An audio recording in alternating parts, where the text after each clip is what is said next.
Well, first I'll just tell you, this is what the Democrats always do. They called George Bush the same things. They called Joe Biden said Mitt Romney would return African Americans to chains, to slavery. I remember. And they called John McCain Hitler. They called Mitt Romney Hitler. Now they called Donald Trump. This is the classic Democratic playbook. And here's my point about this, Harris. There are still Americans alive today, me, whose lives were actually touched by the Nazis. My family, my mother, her brother, and her parents fled the Nazis in August of 1939. They fled Hungary to escape. They got on what my family thinks is the last ship that crossed the Atlantic Ocean, the last passenger ship, before the Nazis start to sink every ship that crossed the Atlantic Ocean through their U-boats. This is my family's story.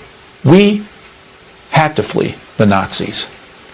And for Donald Trump to now be called Hitler, to be called a fascist, to be compared to a Nazi, is the lowest of the lows by Kamala Harris. I don't know to whom she is appealing. This is an American election between two candidates who may not like each other. But for Harris to stoop to the low of saying that Donald Trump is the equivalent of those who caused the Holocaust, who killed millions, not to mention who killed millions of veterans who had to fight the Nazis for freedom to win. She's saying that's who Donald Trump is? She didn't win a single vote in her primary. There was no primary. She was put into power by the Democrats. Donald Trump won a contested primary. He beat other Republicans fair and square in an election. He likely is going to beat Kamala Harris fair and square in an election.